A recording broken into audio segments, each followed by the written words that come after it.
아멘. 귀한 찬양 감사합니다. 은혜 받았습니다. 이 시간 우리 찬양의 감격을 가지고 말씀을 기다리며 기도하십시다. 하나님 십자가의 사랑을 어느 때보다도 묵상하는 이 계절에 하나님 우리에게 깊이 좌정하시고 말씀의 은혜를 주십시오. 거듭남의 역사를 허락하시옵소서. 오늘 또 겸손히 우리의 마음을 낮추고 주의 말씀에 집중합니다. 성령의 은혜가 아니면 하나님의 그 귀한 말씀을 깨달을 수가 없겠사오니 하나님의 영이 붙잡아 주시고 조명하시며 새겨주신 말씀 실천하여 하나님의 영광 드러내게 하시옵소서. 너무나도 연약하고 부족한 종입니다. 이 시간도 하나님의 영이 감싸나 주옵소서. 다 맡게 드리며 감사하고 예수님의 이름으로 기도드립니다. 아멘. 기도에 대해서 계속 묵상하고 있습니다. 영적인 장막틀을 넓히는 기도, 그 깊고 오묘한 기도의 세계로 함께 여행하시기를 원합니다. 종교개혁자 존 칼빈은 기도에 대해서 다음과 같은 말을 남겼습니다. 기도는 믿음의 핵심적 활동이며 성도는 기도를 통해 하나님께서 주신 유익들을 매일같이 받아 누린다. 기도하면서 하나님의 은혜를 받는 것입니다. 여러분, 그래서 기도의 문을 닫지 마시고 언제나 기도의 문을 여시면 하나님의 유익이 여러분의 심령에, 여러분의 가정과 여러분의 기업에 임하는 것입니다. 이것을 아는 사람은 기도를 멈추지 않습니다. 기도가 어떤 위력이 있는지를 아는 사람은 시간을 조차 늘 기도에 힘쓰는 것입니다. 그런데 예수님은 우리가 기도를 통하여 무엇을 구할 때에 하나님의 것을 먼저 구하라고 하셨어요. 지난 주일에 나눈 대로 주기도에는 6가지 간구가 있는데 첫 번에 이 세 번째는 하나님을 위한 것이고 그 다음 3가지는 우리 자신을 위한 것이라 말씀드렸죠. 오늘은 하나님을 위한 간구 3가지 중에 2가지를 묵상하기 원합니다. 첫 번째, 이름이 거룩히 여김을 받으시오며. 이름은 하나님의 이름입니다. 이 구문을 원문에 충실하게 직역을 하면 당신의 이름이 거룩히 되소서입니다. 자, 이름이 거룩히 여김을 받으신다는 말이 무슨 뜻일까요? 성경은 이름을 중요하게 생각합니다. 특히 구약 성경에는 하나님의 다양한 이름들이 등장하지요. 여호와라는 이름이 있어요. 나는 스스로 있는 자, 영원히 존재하시는 하나님. 여호와 이레도 있습니다. 여호와께서 준비하신다. 출애굽기 22장. 아브라함이 이삭을 바칠 때 그때 일어났던 사건에 나오죠. 여호와 라파, 치료하시는 하나님. 출애굽기 15장 26절. 여호와 샬롬, 여호와는 평강이시다, 평화이시다. 사사기 6장 24절 등등 다양한 이름으로 하나님의 이름이 나타나고 있습니다. 그런데 하나님의 이름을 가만히 들여다보시면 하나님의 존재론적 속성을 발견하고 그와 함께 하나님의 거룩한 행위와 역사를 보게 돼요. 하나님은 스스로 존재하십니다. 어떻게 존재하시는가? 스스로 존재하신다. 존재론적 속성. 영원하십니다. 인간은 유한한데 하나님은 영원하십니다. 우리를 위해 미리 준비하시는 섭리의 하나님, 하나님의 역사. 여러분, 하나님의 준비의 역사이기 때문에 저와 여러분이 지금 여기 있는 것이고 앞으로의 우리의 인생도 하나님의 준비 가운데 이루어지고 있는 줄로 믿습니다. 우리를 치료하시는 하나님, 평화를 주시는 하나님, 그러므로 이 하나님의 이름을 깊이 묵상할 때 우리를 향하신 하나님의 놀라운 역사를 깨닫게 되고 우리는 감사와 찬양을 드리지 않을 수가 없습니다.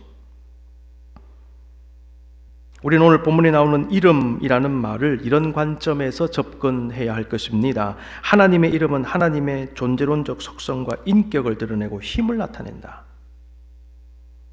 하나님의 이름이 거룩히 여김을 받으시오며, 이것은 단순한 이름만이 아니라 하나님의 존재 자체를 드러내는 것입니다. 하나님의 이름은 하나님의 존재이기 때문에 그 이름을 함부로 사용하고 더럽혀서는 안 된다는 말씀이 십계명에 나옵니다.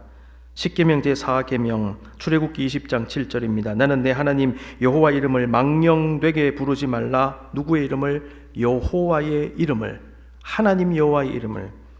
그의 이름을 망령되게 부르는 자를 죄 없다 하지 아니하리라. 하나님의 존재와도 같기 때문에 하나님의 이름을 함부로 망령되게 부르지 말라. 하나님의 이름은 하나님과 하나님의 백성 사이의 언약도 드러낸다라고 성사학자들은 말합니다. W.F. 올브라이트라는 학자가 있습니다. 그리고 C.S. 맨이라는 학자가 있습니다. 이분들이 쓴 공저를 제가 봤는데요. 이렇게 되어 있습니다. 하나님의 이름을 아는 것은 언약적 의무 조항들을 이행하는 것과 같다. 그 이유란 고대 이스라엘 언약들은 하나님의 거룩한 이름을 부르면서 엄숙하게 체결되었기 때문이다. 하나님의 이름이 그 당시 고대 사회에, 고대 이스라엘 사회에 어떤 의미가 있었는가를 학자들은 드러내고 있는 것입니다. 언약과 연결해요. 이런 의미에서 보았을 때 하나님의 이름을 부르면서 기도한다는 것은 우리의 기도의 대상을 단순히 부른다는 의미만 있는 것이 아니라 하나님과 우리가 거룩한 언약 관계를 맺고 있음을 믿는다는 것, 확인한다는 것, 고백한다는 것을 의미한다는 것입니다. 여러분, 언약 관계는 약속을 지키는 관계죠. 하나님은 우리와 맺은 언약을 기억하시고 지키심으로 우리를 사랑하십니다. 약속을 철저하게 지키십니다.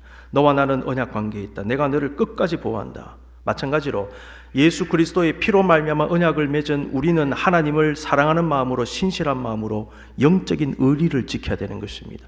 여러분, 사람 사이에도 의리가 중요합니다. 의리, 그렇죠. 하나님과 우리 사이에 굳이 표현하자면 의리가 있어요. 이게 언약으로 표현할 수 있고, 약속을 지키는 관계, 신의를 지켜야 되는 관계. 하나님이 우리에게 끝까지 의리를 지키시는데 우리도 하나님을 끝까지 붙잡아야 되는 것입니다. 자, 이름 살펴봤습니다. 그렇다면 거룩히 여김을 받는 것은 무엇입니까? 예전 설교에서도 언급했듯이 성경에서 말씀하는 거룩의 의미는 구별됨입니다. 구별됨의 기준은 하나님이십니다. 성도가 구별됨으로써의 거룩성을 가져야 되는데 그 기준점은 하나님이라는 것입니다. 레위기서 11장 45절, 나는 너희의 하나님이 되려고 너희를 애굽 땅에서 인도하여 낸 여호와라. 내가 거룩하니 너희도 거룩할지어다. 내가 사랑하니 너희도 사랑할지어다. 내가 거룩하니 너희도 거룩할지어다. 하나님의 이름이 거룩히 여김을 받으시오며 라는 강구는 하나님의 이름이 거룩히 여김을 받게 하는 그 주체가 하나님임을 인정하는 것입니다. 우리가 어떻게 하면 하나님이 거룩해지는 게 아니에요. 하나님은 자신이 이미 거룩하신 분이십니다. 그런 의미에서 이 기도는 거룩하신 하나님을 온전히 높이는 것, 찬양하는 것입니다. 그렇게 된 줄로 믿습니다. 하나님 거룩하신 줄로 믿습니다. 찬양과 영광을 드리는 기도로 볼 수 있는 것입니다. 그래서 기도의 첫 부분, 주기도의 첫 부분은 찬양으로 시작하는 것입니다. 여러분, 기도하실 때 찬양과 감사로 시작하십시오. 교만한 인간은 때때로 하나님의 이름이 아니라 자기 이름을 내려고 합니다. 하나님의 영광이 아니라 자기 영광을 드러내려고 하는 경향을 가지지요. 대표적인 예가 창세기 11장에 기록되어져 있습니다. 바벨탑 사건입니다. 우리가 아는 대로 바벨탑을 쌓던 인간들은 여러 가지 동기와 목적으로 바벨탑을 쌓았는데 그 중에 하나가 자신들의 이름을 내는 것이었습니다. 창세기 11장 4절, 또 말하되 자 성읍과 탑을 건설하여 그 탑 꼭대기를 하늘에 닿게 하여 우리 이름을 내고, 동기와 목적이 명백하지요. 우리 이름을 내고 온 지면에 흩어짐을 면하자. 이게 바벨탑 건설의 목적이었어요. 바벨탑 쌓으면서 자신들의 이름을 내기를 원했던 사람들의 마음에는 자신들의 힘을 과시하고 명예를 드높이며 자신들이 주권자이며 권력자임을 알게 하고 싶은 마음이 들어 있었다고 말할 수 있겠습니다. 그들은 자기 자신들이 하나님과 같은 존재가 되고 싶은 마음을 가진 것이고, 어쩌면 이미 그러한 위치에 있다고 믿고 싶었는지도 모릅니다. 근데 이런 모습은요, 창세기 아담과 하와 때부터 나타났어요. 선악과를 따먹으라고 유혹을 하니까 하나님과 같이 되리라, 이렇게 유혹하거든요. 이들도 마찬가지죠. 우리 이름을 내고 하나님과 같은 권위로 그 권세를 가지고 한번 해보자, 이런 인간의 욕구. 그들이 흩어짐을 면하자고 한 이유는 자기들이 뭉치고 힘을 합치면 강력한 힘을 가지게 될 것이고 하나님 없이도 살 수 있다고 생각했기 때문입니다. 하나님은 교만한 그들을 더 이상 두고 보지 않으셨습니다. 언어를 혼잡게 하심으로 흩으셨습니다. 바벨탑 건설도 그 순간 중단되었습니다. 여러분, 하나님은 언어 하나만 탁 흩으셨어요. 혼잡게 하셨어요. 그런데 보세요. 모든 것이 올스톱되고 흩어진 인간의 모습, 인간의 말할 수 없는 연약함과 어리석음을 잘 보여줍니다. 이것이 바로 인간의 실존입니다. 인간이 대단한 것 같지요. 똑똑한 것 같지요. 많은 권세를 가지고 힘을 부리면서 대단한 어떤 존재인 것처럼 여겨지는데 작은 것 하나 탁 치면 와르르 무너지는 게 인간이에요. 저와 여러분도 마찬가지입니다. 우리가 어느 정도 되어 있고 올라서 있고 누리고 성취했다고 여겨진 하나님이 작은 것 하나 탁 건드리실 때가 있어요. 그거 하나 때문에 전체가 무너집니다. 사람이 한번 아파보면요, 내가 얼마나 연약한 존재인가를 깨닫게 돼요. 몸 한 구석 탁 아픈데 전신을 그냥 쓸 수 없는 상황, 모든 삶이 마비되는 것 같은 느낌을 가지잖아요. 그때 사람이 겸손해지는 것입니다. 그래서 하나님은 때때로 질병을 통해서도, 고난을 통해서도, 떨어짐을 통해서도, 막힘을 통해서도 저와 여러분의 실존을 발견하고 더 낮아지게 하시는 것입니다. 더 낮아지게 하심으로 다시 무엇인가 하기 원하시는 주님의 역사가 있다는 것입니다. 인간이 하나님의 이름이 아니라 자신의 이름을 내려고 하고 자신의 힘을 드러내고 과시하며 자신이 마치 하나님의 버금가는 존재로 착각하는 것은 매우 잘못된 것임을 명확하게 깨달아야 합니다. 우리에게도 여전히 바벨탑을 지었던 사람들의 성향이나 내적 동기 등이 있음을 고백할 수밖에 없습니다. 저와 여러분에게 다 있어요. 성경에 나오는 모든 사건은 거울과 같이 우리 자신의 모습들을 직간접적으로 보여줍니다. 우리를 성찰하게 합니다. 고치게 합니다. 다듬게 하는 것입니다. 그래서 거울을 주신 이 하나님의 역사는 은혜의 역사입니다. 거울은 자기를 보게 하잖아요. 근데 우리에게 영적인 거울이 필요한데 그 중에 하나가 성경이에요. 말씀이에요. 말씀은, 성경은 우리의 영적인 거울이 되어서 우리를 보게 하는 것입니다. 사람들과의 관계성, 대화도 우리를 보게 합니다. 사람들과 이야기하다 보면 나를 발견하게 돼요. 공동체가 여러분을 보게 할 것입니다. 그래서 공동체에서 섞여서 이런 일도 경험하고 저런 일도 경험하고 함께 울고 웃고 어울려서 생활하다 보면 나를 발견하게 돼요. 모가 난 부분은 튀어져 나오게 되는 것입니다. 근데 모가 깎이게 하시는 하나님, 부드럽게 하시는 하나님, 나를 보게 하십니다. 그러므로 여러분 거울을 늘 보십시오. 특별히 영적인 거울. 주기도의 첫 번째 간구는 그 내용대로 우리가 행해야 된다는 가르침과 함께 그 간구와 반대되는 행동을 할 수 있는 우리에게 경고의 메시지도 되는 것입니다. 너는 지금 누구의 영광을 구하느냐라는 거죠. 예수님은 주기도를 가르치시면서 우리가 제일 먼저 구해야 하는 것은 하나님의 이름이 거룩하게 되는 것이라고 말씀하셨습니다. 하나님에 의해 창조된 우리의 궁극적인 삶의 목적은 하나님을 영화롭게 하는 것입니다. 이런 의미에서 하나님의 이름이 거룩하게 되게 해달라는 기도는 하나님을 영화롭게 하는 우리의 존재의 목적과도 연결됩니다. 우리의 존재의 목적, 하나님을 영화롭게 하는 것, 주기도의 첫 번째 내용, 하나님을 영화롭게 하는 것 연결됩니다. 하나님을 영화롭게 하는 것이 존재와 삶의 목적인 성도는 평생토록 이 기도를 들어야 합니다. 아울러 이 기도의 내용에 부합하는 삶의 모습을 가져야 합니다. 성도는 입술의 고백뿐만이 아니라 삶의 행위를 통한 고백을 드리는 신앙의 삶을 살아야 합니다. 행위의 모든 실천을 통한 고백, 행동이 여러분 고백입니다.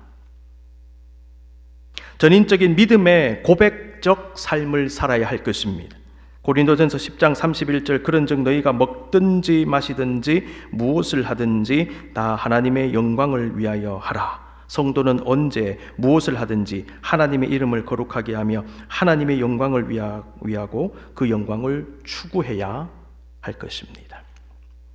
존 칼빈은 자신이 쓴 기독교 강요에서 주기도문을 분석하고 설명하면서 다음과 같이 말했습니다. 우리가 기도하는 대로 하나님의 이름이 거룩하게 될 때 그 결과로 우리 자신의 이름도 거룩하게 되는 일이 일어난다. 거룩하신 하나님은 우리도 거룩하게 하십니다. 영광을 받으시는 하나님은 우리도 영광을 받게 하시는 것입니다. 만약 우리가 우리 자신이 영광스럽게 되려고 하는 인간적인 육신적인 욕망을 내려놓고 겸손히 하나님을 먼저 영화롭게 하면 우리가 영화로워지는 것은요, 하나님에 의해서 저절로 되는 것입니다. 하나님은 인류 구원을 위해서 자신을 온전히 내려놓으시고 육신의 몸을 입고 이 땅에 오셨을 뿐만 아니라 종의 몸으로 죽기까지 복종하신 예수님을 올릴 수 있을 만큼 최고의 영광의 자리로 다시 올려주셨어요. 그게 빌립보서에 나옵니다. 2장 9절에서 11절 다 같이 읽습니다. 시작. 이러므로 하나님이 그를 지극히 높여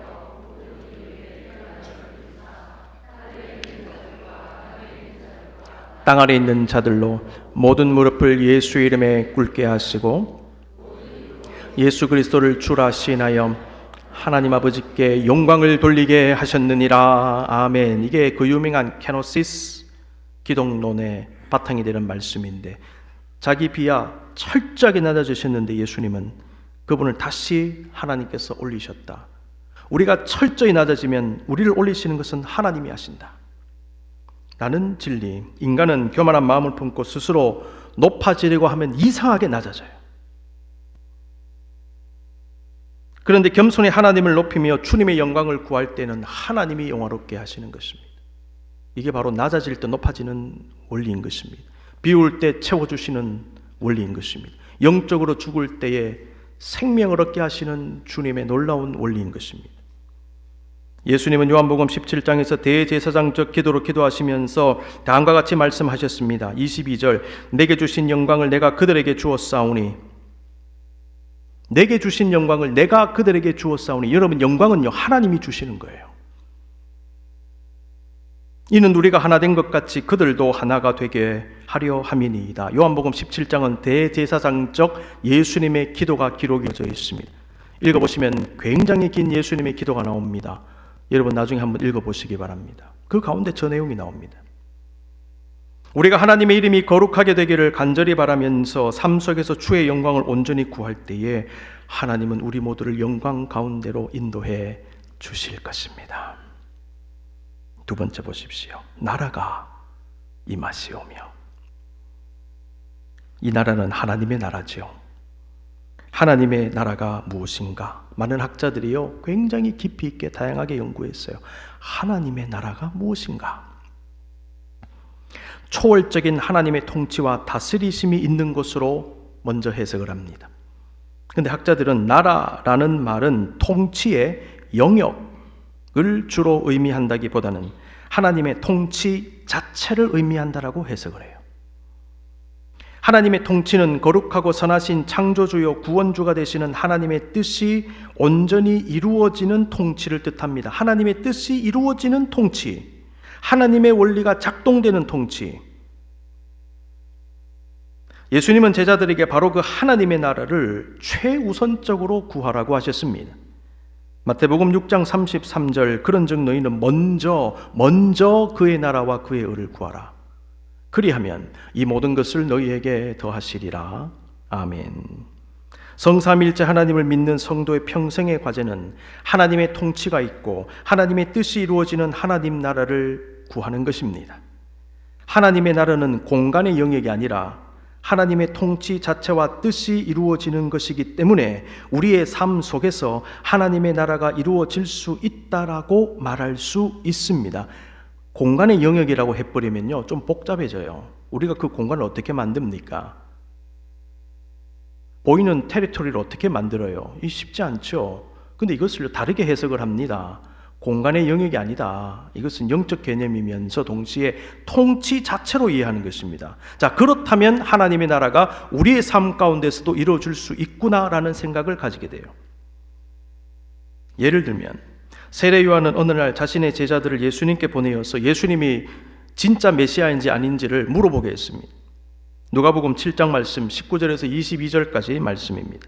요한이 그 제자 중 둘을 불러 주께 보내어 이르되 오실 그이가 당신이오니까 메시아냐 이 말이지요. 우리가 다른 이를 기다리오리까 하라 하매 그들이 예수께 나아가 이르되 세례 요한이 우리를 보내어 당신께 여쭈어 보라고 하기를 오실 그이가 당신이오니까 우리가 다른 이를 기다리오리까 하더이다 하니 마침 그때에 예수께서 질병과 고통과 및 악귀 들린 자를 많이 고치시며 또 많은 맹인을 보게 하신지라. 예수께서 대답하여 이르시되 너희가 가서 보고 들은 것을 요한에게 알리되 맹인이 보며 못 걷는 사람이 걸으며 나병 환자가 깨끗함을 받으며 귀막은 사람이 들으며 죽은 자가 살아나며 가난한 자에게 복음이 전파된다 하라. 너희가 지금 무엇을 보고 있느냐? 메시아만이 행할 수 있는 것은 너희가 보고 있지 않느냐? 맹인이 눈을 뜨지 않느냐? 죽은 사람이 살아나지 않느냐? 귀신이 쫓겨나지 않느냐? 너희가 지금 무엇을 보느냐? 병든 자가 병 고침을 받지 않느냐? 내가 메시아다라는 거예요. 너희는 지금 이 자리에서 그 현상, 메시아적 현상을 보고 있지 않느냐? 본 그대로 가서 전하라. 예수님은요, 자신의 사역을 통하여, 자신의 말씀을 통하여, 자신의 행위를 통하여, 기적을 통하여 자신의 메시아임을 증명하신 거예요. 정리하면 예수님이 임하셔서 능력이 나타나는 그 자리가 하나님 나라라는 것입니다. 무슨 영역 속에 들어가 있는 것이 아닙니다. 무슨 경계를 넘어야 되는 것이 아닙니다. 하나님의 뜻이 이루어지면, 하나님의 역사가 일어나면 그것이 바로 하나님 나라가 실현된 것이다 라는 말씀이죠. 우리가 하나님의 은혜 가운데 믿음을 가지고 성령의 역사를 경험하고 있다면, 주님의 만지심과 치유와 회복을 경험하고 있다면, 교회의 역사하시고 우리가 섬기는 사역의 역사하셔서 사람들을 구원의 길로 인도하고 그들이 치유를 받으며 그들의 얼굴에 슬픔이 가시고 기쁨이 생겨나는 등의 회복의 역사를 눈으로 본다면, 예수 안 믿는 사람이 예수 믿게 된다면, 교회 다니지 않는 사람이 교회 나와 예배하게 된다면, 그것을 본다면 그것은 곧 하나님 나라의 실현이 아닙니까? 여러분, 하나님의 나라를 멀리서 찾지 마십시오. 하나님 나라는 가까이에 있어요. 하나님 나라는 저와 여러분의 심령에 있는 것입니다. 영적인 황무지 같은 이 땅에 1973년에 뉴헤이븐 한인교회를 뉴헤이븐에 세워주시고 53년의 역사 동안 이끌어오신 이 하나님의 역사가 하나님의 나라의 실현이 아니면 무엇입니까? 얼마나 많은 심령들이 우리 교회를 거쳐갔습니까? 얼마나 많은 젊은이들이, 얼마나 많은 이민자들이, 얼마나 많은 목회자들이, 얼마나 많은 음악가가, 얼마나 많은 과학자들이 우리 교회를 거쳐가서 지금 세계 각지에서, 한국에서, 미국에서 활동하고 있습니다. 안 믿던 분들이 믿게 되는 것입니다. 세례받지 않았던 영혼들이 세례를 받아 나갔습니다. 질병을 고침받았습니다. 영적인 치유를 받았습니다. 놀라운 기적과 응답의 역사를 경험했습니다. 이것이 하나님의 나라인 것입니다. 여러분은 하나님 나라의 주인공이 될 수 있습니다. 새벽을 깨우십시오. 주의 전에 나와 예배하십시오. 기도에 적극적으로 참여하십시오. 과거의 청년들, 우리 교회를 다니던 유학생들, 새벽을 깨우며 토요 새벽기도 특별히 기도에 나와서 무릎 꿇고 기도하며 울면서 기도하는 그 청년들이 어떤 모습으로 변해갔는지를 저는 똑똑히 보았어요. 구역을 통하여 기도 제목을 나누고 삶의 애환을 나누면서 함께 기도했을 때에 하나님이 어떻게 그들을 만지셨는지를 저는 똑똑히 보아왔습니다. 이것이 목회 현장이고 이것이 하나님 나라의 실현의 현장이라는 것입니다. 여러분은 지금 그 상황 속에 있는 것입니다. 여러분 도망가지 마십시오. 여러분 외면하지 마십시오. 하나님의 나라의 은혜가 물줄기처럼, 큰 강물처럼 여러분에게 스며들어가는데 왜 피하십니까? 왜 도망가십니까? 왜 소극적으로 하십니까? 은혜 주실 때는요, 가슴을 넓게 열고 받으셔야 되는 것입니다. 하늘에서 강력한 비가 쏟아져도 간장 정도밖에 못 담아요. 하나님께서는 들이부어 주시는데, 그렇다면 우리는 그릇을 준비하여 받아야 할 것 아닙니까? 그러므로 이 신앙생활은 적극적으로 하실 수 있게 바랍니다. 그 모든 유익이 여러분께 가는 것입니다. 하나님 나라는 임하고 있는 것입니다. 이와 함께 하나님 나라의 실현이라고 하는 것은 주의 은혜 가운데 우리 옛사람이 죽고 전인적으로 온전히 새로워지는 모습으로, 하나님께서 원하시는 모습으로 살아갈 때도 이루어짐을 깨닫게 됩니다. 여러분, 하나님 나라의 개념이 복잡한데 여러분 신학적으로 지금 풀어드리는 것입니다. 자, 하나님의 역사가 일어나는 것이다. 두 번째 뭐냐면 하나님의 은혜 가운데 우리가 전인적으로 바뀌는 것이다 라는 거, 칼빈의 이야기를 한 번 더 인용합니다. 따라서 이 하나님 나라에는 두 가지 측면이 있습니다. 첫째, 하나님께서 성령의 능력으로 그분께 대적하여 싸우는 육신의 모든 욕망을 바로잡으는 것이다. 이게 하나님 나라라는 거예요. 둘째, 우리의 모든 생각을 그분의 통치에 순종하도록 다듬어 주시는 것입니다. 여러분 무엇을 발견하십니까? 하나님 나라는 여러분의 심령이 바뀔 때 하나님 나라가 임하는 것입니다. 따라서 이 기도는 우리를 세상의 타락으로부터 멀어지게 합니다. 내가 바뀌면 타락으로부터 멀어질 수밖에 없는 것입니다. 여러분 세상 탓하지 마십시다. 우리를 탓해야 돼요. 내가 깨끗해지면 되는 것입니다. 세상의 타락은 우리를 하나님과 갈라놓아 우리 안에 하나님 나라가 번성하지 못하게 하기 때문입니다. 동시에 이 기도는 육신의 욕망을 억제하려는 열정을 불러일으킨다. 하나님 나라의 내면적 측면을 지금 드러내 보이는 거죠. 마지막으로 십자가를 지는 법을 우리에게 가르쳐 줍니다. 하나님께서 당신의 나라를 널리 펼치시기를 원하시는 길은 바로 이것이기 때문입니다. 예수님께서 십자가를 지심으로 인류 구원을 이루심으로 하나님 나라를 이루셨잖아요. 그렇다면 우리가 우리 자신의 십자가를 짐으로 우리 역시 하나님 나라를 우리의 삶 속에서 이루어갈 수 있겠구나라는 깨달음을 얻게 된다는 것이죠. 심령이 바뀌어야 돼요. 사람이 육체의 욕망을 억제하고 욕심을 내려놓으면 그 심령 가운데 하나님 나라가 깃드는 것입니다.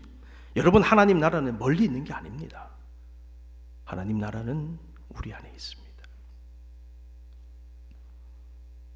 하나님 나라는 하나님 말씀 속에 담긴 삶의 원리를 실천할 때, 말씀의 명령을 쫓아 행할 때, 말씀이 담고 있는 거룩한 영적 이상이 실현되어 우리 눈에 보여질 때 하나님 나라의 실현을 우리는 목도하게 되는 것입니다. 예를 들면 사랑하지 않던 사람이 사랑합니다.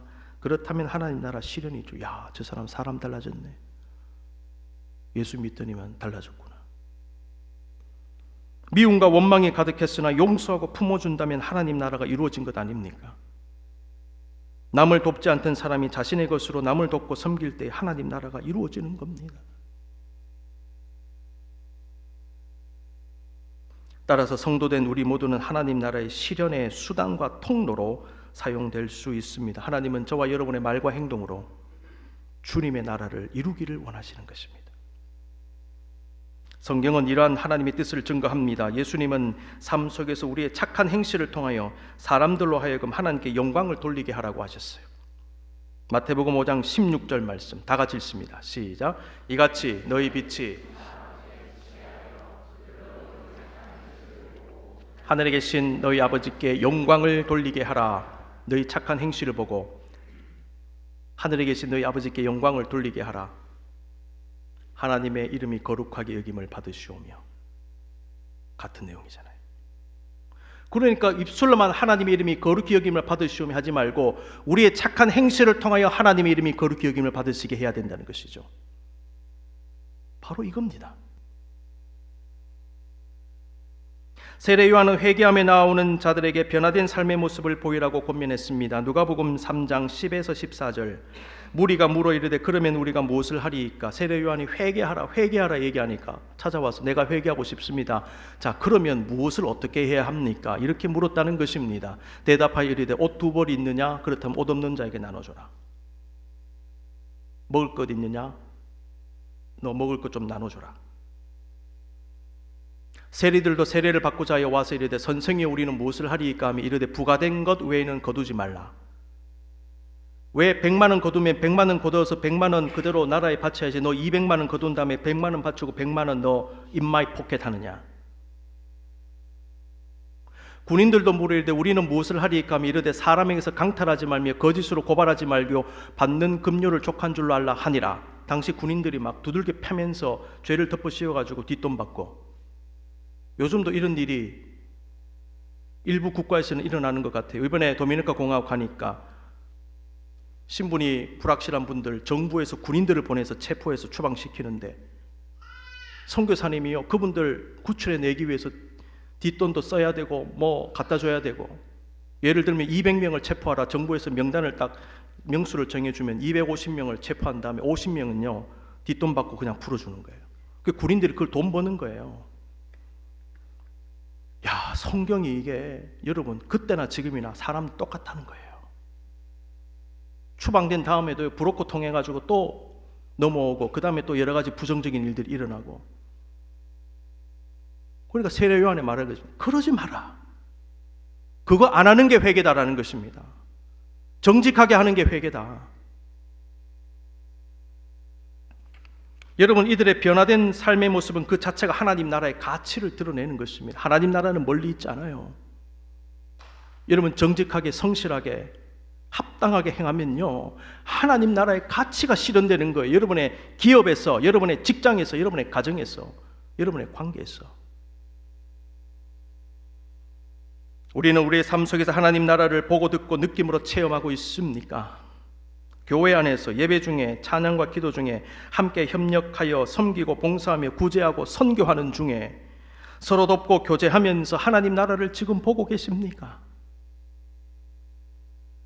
우리 자신은 그러한 하나님 나라의 모습이 조금이나마 이루어지게 하기 위하여 어떤 노력을 하고 있습니까? 우리의 생각은, 우리의 말과 행동은, 우리의 판단과 결정은 정말 하나님 나라와 의를 위한 것입니까? 하나님의 영광을 드러내는 것입니까? 아니면 다른 어떤 것을 구하고 있습니까? 여러분, 기도는 입술에서 시작해서 몸으로 완성되는 것이라고 생각이 돼요.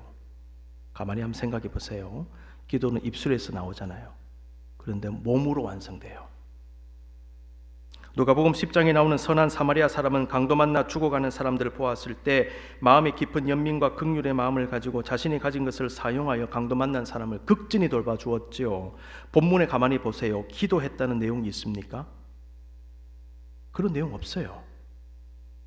그런데 그 사마리아 사람은 자신의 선행으로 기도 행위를 한 겁니다. 그 이유는 무엇인가? 그는 자신의 선행으로 하나님 나라의 가치를 실현했잖아요. 그는 자신의 행동으로 하나님 나라가 임하게 해달라는 주기도를 드린 거예요. 자기가 그 주기도대로 실천한 것입니다. 하나님 나라가 임하게 해주시옵소서. 병자를 돕는 모습을 통해 하나님 나라의 가치를 실현함으로 주기도를 드린 것입니다. 여러분, 기도를 이렇게도 해석이 가능합니다. 입술에서 시작한 기도는 몸을 통하여, 몸의 행동을 통하여 완성될 것입니다. 여러분이 기도의 자리에서 기도하면 주님을 만날 것입니다. 그런데 기도하신 대로 행하는 자리에서는요, 주님을 나타내 보이게 될 겁니다. 눈을 감으십시다. 사랑하는 성도 여러분, 저와 여러분의 기도를 성찰합니다. 우리는 하나님을 온전히 높이고 영광을 드리는 기도를 드리고 있습니까? 우리는 그러한 삶을 살고 있습니까? 나는 혹시 나의 영광을 구하고 내가 높아지기를 바라며 나의 이름을 드러내려고 하지는 않습니까? 나는 하나님의 임재와 실현을 입술만이 아니라 몸으로 구하고 애쓰고 있습니까? 여러분, 혹시 우리는 하나님의 나라가 아니라 나의 나라, 나의 욕망의 나라, 나의 정욕의 나라를 구하고 있지는 않습니까? 우리는 지금 무엇을 원하고, 무엇을 바라고, 무엇을 기도하고 있습니까? 이 시간 주 안에서 곰곰이 묵상하며 주의 음성을 들으십시다.